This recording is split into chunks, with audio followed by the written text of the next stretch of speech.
In 2016, Twitch banned one of its largest broadcasters, James Phantom Lord Varga. At the time, Phantom Lord was the 7th biggest streamer on the platform with about 1.3 million followers. But his rise ended when evidence surfaced, linking him to CSGO Shuffle, a gambling website tied to Counter-Strike Global Offensive skins. The allegations were first presented by esports journalist Richard Lewis, who revealed Skype logs suggesting Varga secretly owned a stake in the site. The logs further showed that bets had been rigged in his favor, allowing him to present manipulated wins on stream as though they were legitimate chances. Unlike others who were facing similar controversies at the time, such as T. Martin, Varga never admitted involvement, but his streams, where he repeatedly showcased lucky victories, told a different story. At one point, he reportedly participated in the largest CSGO gambling bet in history, worth over $100,000. To his fans, these clips looked like spontaneous moments of fortune, but in reality, they were not.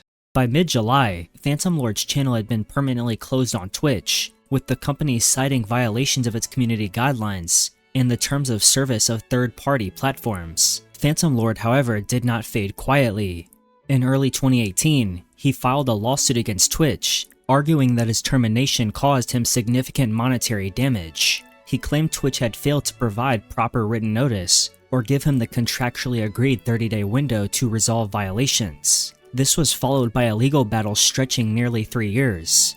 In 2021, Varga announced he had won with a California court, awarding him $20,720 in damages. Yet Twitch countered with its filings, stating plainly that Varga had streamed promotions for a gambling website, where he held a hidden financial interest. While they acknowledged procedural errors in how the ban was executed, they stood firmly by the decision to remove him. And that was the end of it. Phantom Lord's lawsuit may have secured him damages, but in the end, Twitch's doors remained permanently shut.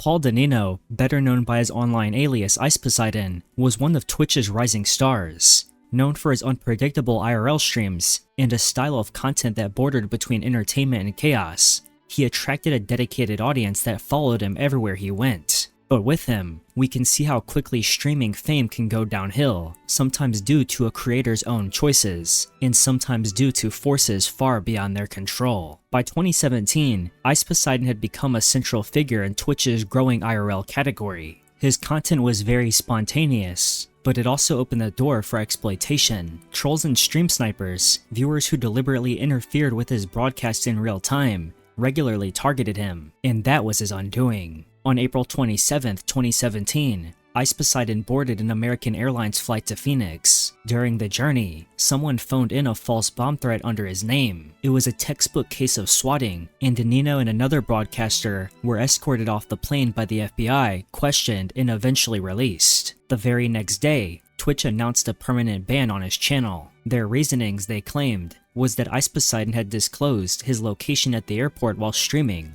which was a breach of community safety guidelines. The timing, however, caused heavy criticism. At the time, no explicit rule prohibited sharing one's location on stream, and many viewers felt the punishment was unfair given the circumstances. For Poseidon, the ban marked a turning point. His Twitch account had amassed hundreds of thousands of followers, and with one decision, the platform had shut the door on his future there. He was told he could appeal the ban after 6 months, but Twitch never reinstated him. Since then, Danino has migrated across platforms, finding a new audience on YouTube and later on Kick, where he continues to stream to over hundreds of thousands of followers. His content has remained more or less the same, unfiltered, controversial, and often walking the edge of what platforms are willing to tolerate. Gonzalo Barrios, aka Zero, is widely regarded as one of the greatest players in the history of competitive Super Smash Bros. At the height of his career, he dominated the Smash 4 competitive scene on the Wii U, winning 56 tournaments in a row, an unprecedented streak that secured his reputation as one of the most formidable players to ever pick up a controller. However, the trajectory of his career shifted dramatically in 2020 when he became one of several figures in the Smash community implicated in allegations of sexual misconduct. In July of that year, numerous accounts surfaced online, calling attention to predatory behavior within the Smash Bros. Community. Among the accused was Barrios, who faced allegations from multiple individuals. Jisoo, his former roommate, claimed that he had shown her sexual material while she was underage and accused him of soliciting videos from underage girls. She also alleged he had engaged in abusive behavior toward his then-wife in the early stages of the relationship. Shortly thereafter, Barrios admitted to sending explicit and inappropriate messages to minors, acknowledging that his behavior had been harmful. These admissions resulted in his removal from Facebook Gaming, being dropped by his esports organization Tempo Storm, and being permanently banned from Twitch. His competitive career ended, his platforms disappeared, and his reputation within the esports world collapsed. In the years following his ban, Barrios contested some of the allegations made against him. In late 2021, he revealed that he was pursuing a lawsuit against Jisoo, claiming her statements included falsehoods and defamatory claims. He also stated that his original confession had been made under duress. By 2022, the lawsuit was settled, and Barrios announced his intention to appeal his Twitch ban. In a public statement, he expressed frustration at being indefinitely banned without the opportunity to defend himself, and he called on his supporters to advocate for his reinstatement. After nearly 3 years, and Barrios officially returned to the platform. However, his comeback was not framed around Smash Bros competition, but rather a new activity, bodybuilding, sharing photos of his physical transformation and appearances with legendary bodybuilders. He declared his intention to stream gym sessions and document his effort to go professional in the sport.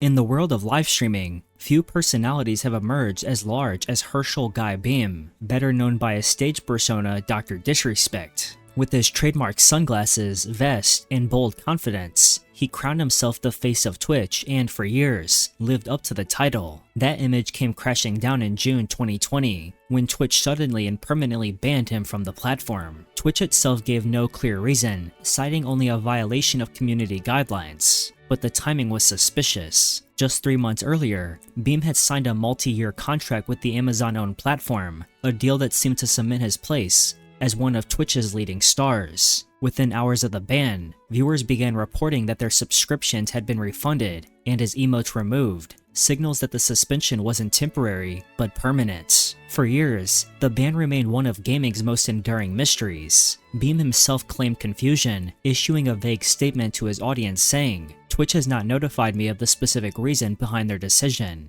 However, he would continue to stream on YouTube, while his name became a subject of endless debate and rumor. It wasn't until June 25, 2024 that everything was clear. In a lengthy public statement, Beam admitted the ban had come from private messages he sent to a minor on Twitch's now defunct Whispers feature back in 2017. Were there Twitch Whisper messages with an individual minor back in 2017? The answer is yes, he wrote. Were there real intentions behind these messages? The answer is absolutely not. These were casual, mutual conversations that sometimes leaned too much in the direction of being inappropriate, but nothing more. Nothing illegal happened, no pictures were shared, no crimes were committed. I never even met the individual. Former Twitch employees had already suggested to outlets like The Verge that the ban was connected to these messages. Once confirmed, it explained the company's abrupt, uncompromising decision. It wasn't the first time Beam's personal conduct spilled into his personal life. In 2017, he stepped away from streaming after admitting to infidelity, breaking character to address his audience as Guy Beam rather than DrDisrespect. That scandal was short-lived. The 2020 ban and the eventual 2024 admission proved much more permanent in reshaping his career. Today, Beam's future in streaming remains uncertain. Although he continues to stream to a pretty large audience on YouTube, his brand carries a permanent smear. In the chaotic world of online streaming, there are few figures that embody both exponential rise and relentless controversy quite like Darren Watkins Jr., better known as IShowSpeed. His voice, his energy, his reckless personality and stream ideas. These are things that propelled him from a neighborhood kid in Ohio to one of the most recognizable creators on the internet. It all came to a head on December 21st, 2021, when Speed made a guest appearance on Adin Ross's widely watched e-dating stream. Across the digital table sat TikTok star Ash Cash. Speed leaned in with what he called a psychological question. If they were the last two people alive on Earth, would she reproduce with him? Ash answered firmly, no. Instead of letting the moment pass, Speed continued. His questions became more unsettling, filled with implications that crossed far beyond the line of playful conversation. Who's going to stop me? He pressed, repeating the phrase. Adin Ross, usually unfazed by the wild unpredictability of guests, responded with the firm chill out. Even Speed seemed to realize the ground he'd broken through, suddenly filled with apologies. But the deed was already done. 2 days later, Twitch delivered its verdict. In an email screenshot Speed shared, the platform accused him of sexual coercion or intimidation. The ban was indefinite with no countdown clock and no clear path to redemption. His account, which had been gaining momentum, was cut off completely. For a time, it seemed like a permanent exile. Twitch, after all, had little tolerance for behavior that blurred into coercion, especially on live streams with millions watching. Speed, however, didn't disappear. He found a new home on YouTube Gaming, where his chaotic, high-energy streams drew audiences in the millions. Then, in October 2023, after nearly 2 years, Twitch lifted Speed's indefinite suspension. Within just 8 days, he amassed over 1 million followers on the platform he once thought lost.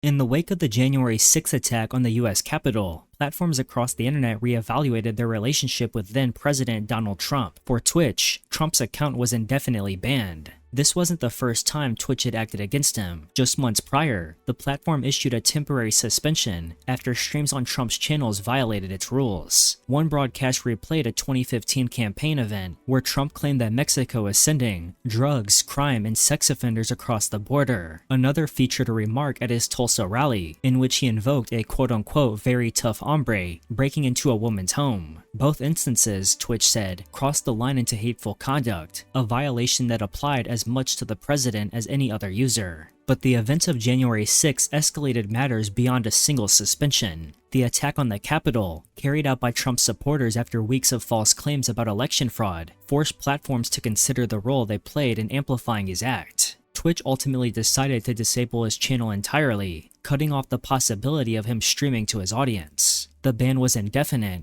with no promise of return. For more than 3 years, Trump's Twitch account remained frozen. Twitch never developed a special public figure policy, instead emphasizing that all users were bound by the same guidelines. But in 2024, the situation shifted. With Trump once again securing the Republican nomination for president, Twitch reversed course. According to reporting from PC Gamer, the company reinstated his account in the months leading up to the election, justifying the decision as a matter of public interest. "We believe there is value in hearing from presidential nominees directly when possible," Twitch said in its statement. The platform added that while Trump's channel would be restored, he would still be subject to the same rules as any other streamer. Indiefoxx rose to prominence in early 2021, gaining extraordinary popularity through ASMR and hot tub streams. Within a single month, her channel gathered more than 2 million followers, bringing massive attention to a new wave of controversial meta content on the platform. But with that spotlight came scrutiny, and within the first 6 months of 2021, she had been banned multiple times, 6 in total, culminating in the loss of her Twitch partnership and her eventual removal from the platform. In June 2021, Indiefoxx was first suspended after a clip of her streaming from a jacuzzi circulated on the subreddit Livestream Fails. The clip quickly went viral, drawing both fascination and criticism, and Twitch responded with a 3-day suspension. Just days after her return, however, she faced another suspension for writing the names of subscribers on her body in marker, an act that reignited debates about Twitch's enforcement policies. Similar behavior had gone unpunished in her past streams, but the viral circulation of clips on Reddit escalated matters, ultimately leading to a ban issued only hours later. Over the months that followed, Indiefoxx explained that part of her troubles came from a wardrobe malfunction during an ASMR stream, which she argued should not have carried the same weight as deliberate misconduct. She compared the situation to workplace standards, suggesting that in a corporate environment, such an accident would fall under the purview of human resources, rather than result in termination. Her defenders pointed out inconsistencies in Twitch's handling of similar cases, as other creators received different levels of punishment for comparable attire or incidents. Despite her repeated appeals, Twitch remained firm. By mid-2021, Indiefoxx had not only lost her ability to stream, but also her partnership status, one of the harshest penalties the platform could issue. For more than a year, she attempted to appeal the bans, publicly claiming that Twitch ignored her requests. Denied access to her primary platform, she turned to other avenues, including YouTube and social media under the new handle, JinFoxUwu, where she managed to maintain and rebuild a substantial following. After nearly 2 years away, her fortune shifted. In April 2023, Twitch lifted her suspension, quietly reinstating her channel. Fans who had speculated about her possible return finally saw it happen when she went live again on April 16th. This time, her content leaned away from hot tubs and ASMR toward more conventional streams, and the reception was strong.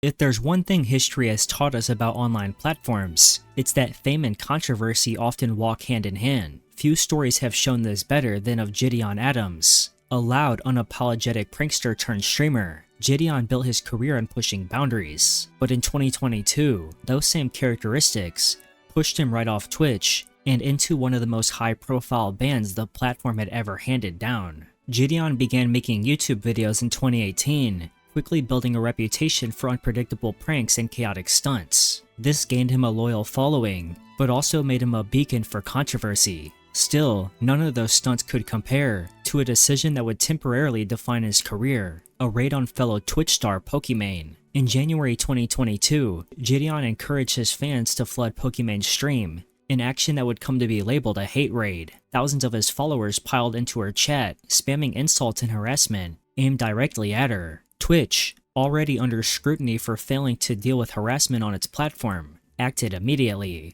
JiDion was suspended for 14 days. At first, JiDion accepted the punishment.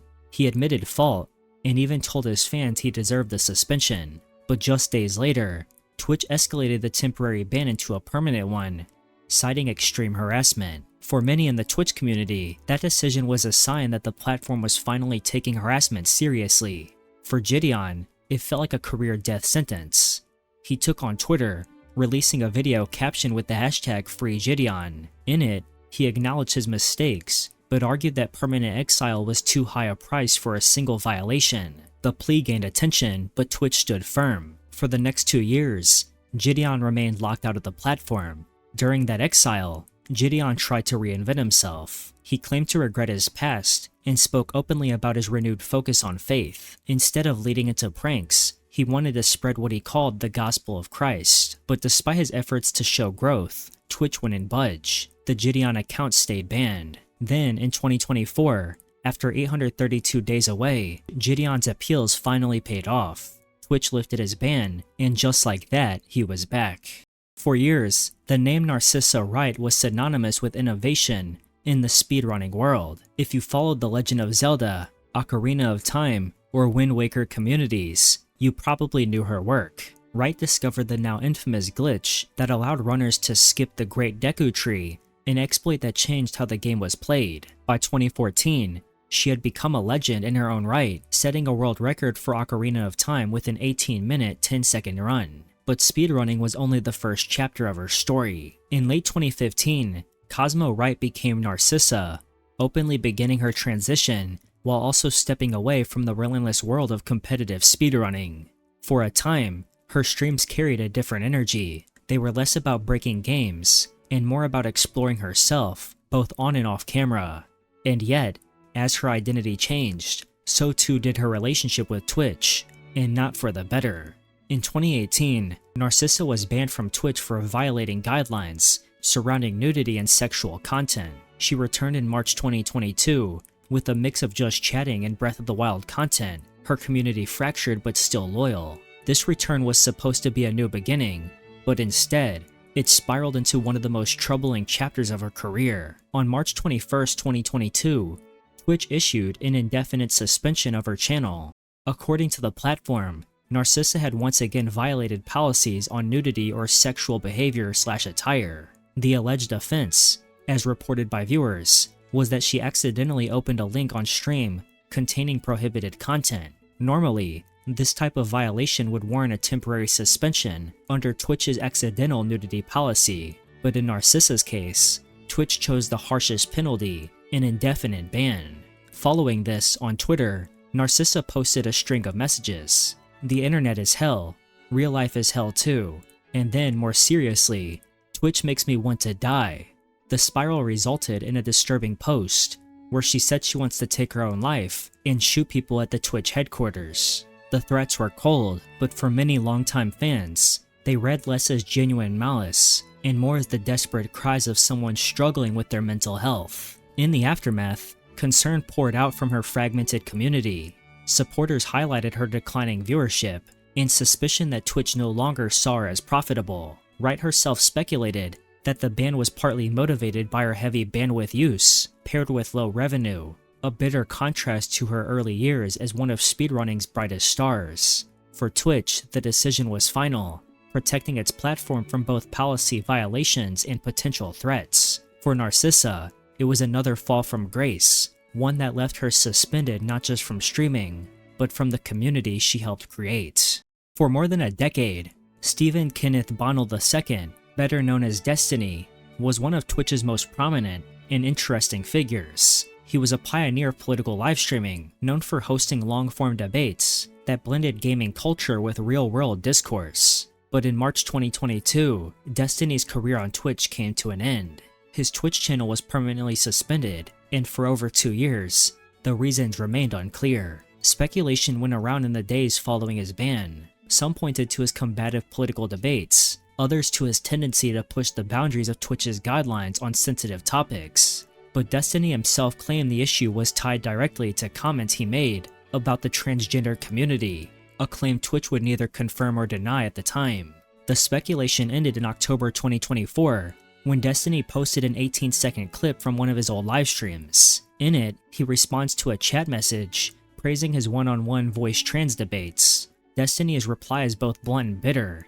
"It's just not worth it. That community is never worth engaging with. There's just no point. The risk of me ending up getting permabanned and my life destroyed because of these inbred fucking disgusting losers is just not worth it." The clip quickly circulated across social media. Some argued that Twitch was justified in enforcing its guidelines against harassment and hateful conduct. Others saw it as an overreach, the silencing of a creator whose career was built on unfiltered debate. Destiny, never one to shy away from controversy, leaned into the irony of the moment. Sharing the clip on Twitter, he said, "So this is the clip that I got permabanned from Twitch for, LOL. I should have been talking about Jews instead, I guess, SMH." The remark itself reignited criticism, with critics pointing out that Destiny's tendency to mock sensitive issues was part of the very behavior that landed him in trouble. In June 2024, he formally appealed his suspension. Twitch's response was blunt: the ban would remain. For Destiny, the denial marked the end of any lingering hopes of returning to Twitch. He shifted his focus to YouTube and Kick, where he now averages thousands of live viewers per stream. Adin Ross was one of Twitch's biggest names, a streamer who turned late-night stunts and controversy into an empire of millions of followers. But in early 2023, that empire suddenly fell. Ross was hit with a Twitch ban that caused confusion, anger, and endless speculation across the streaming world.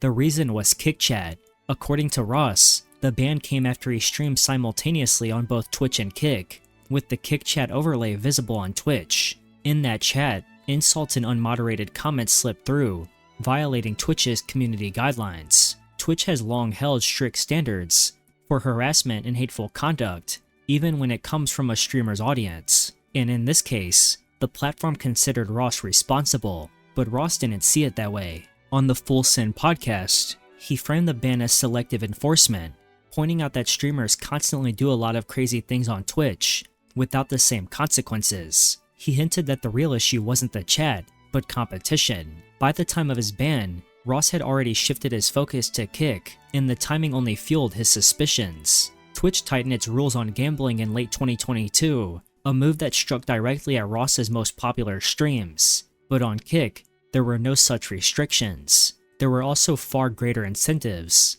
Ross was open about his deal with Kick, claiming he was paid a 5-figure sum for every hour streamed. He also secured ownership shares in the platform, positioning himself not just as a creator, but as a face of its brand. When Twitch banned him, Ross had over 7 million followers on the platform, yet he carried his audience with him.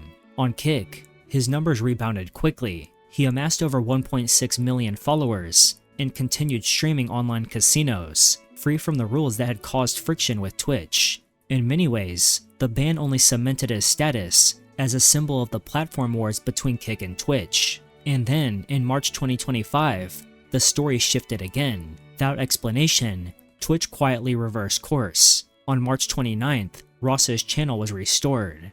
2 days later, he announced a comeback stream scheduled for March 31st. There was no official statement from Twitch and no clear reasoning for the change, and supporters of Ross saw it as a win. Nicholas Ken de Balintese, better known online as Sneako, has become one of the most interesting figures in internet culture. Once known for gaming videos and lifestyle commentary, his name today is more closely tied to controversy than content creation. That reputation caught up with him in October 2024 when he was banned from 3 major streaming platforms, YouTube, Twitch, and Kick, all within 48 hours. For Sneako, this was not the first time he had faced removal. His original YouTube channel was taken down in 2022 for spreading misinformation. To the surprise of many, YouTube reinstated his account briefly on October 20th, 2024, yet within hours, it was banned again. No new uploads appeared during that short window, leading some to speculate it was an internal error rather than a fresh violation. Regardless, the reinstatement was short-lived, and the ban quickly became permanent. The following day, Twitch suspended him indefinitely. According to a leaked notice, the decision was based on extreme hateful conduct involving off-platform activity that promoted or encouraged discrimination. Twitch did not provide additional context, but the wording pointed to repeated behavior the company deemed beyond its community guidelines. Then, on October 23, 2024, Sneako's Kick channel was also suspended. This occurred mid-stream and was reportedly tied to allegations of anti-Semitic remarks made on his Rumble broadcast. Losing 3 platforms in under 3 days was a significant blow to his online presence, especially since Kick had become a haven for creators facing restrictions elsewhere. Sneako's ties to controversial figures, such as Andrew Tate, have only intensified scrutiny. His outspoken commentary on social issues, often framed as conservative critiques, has divided audiences. While some fans argue that his removals reflect censorship of unpopular views, others believe the bans were long overdue, citing a pattern of rhetoric that targeted marginalized groups. In a frustrated Instagram video, Sneako claimed, "I don't even know what I got banned for. I just woke up and saw the email. Here we go again." He further suggested that Twitch acted under pressure from high-profile streamers, calling for stricter enforcement against anti-Semitic content. Thank you very much for watching this video, and if you enjoyed, make sure to leave a like, comment down below your thoughts on any of the banned streamers I discussed in this video, and subscribe if you would like to see a part 2 or more videos like this one. Thank you again, and goodbye.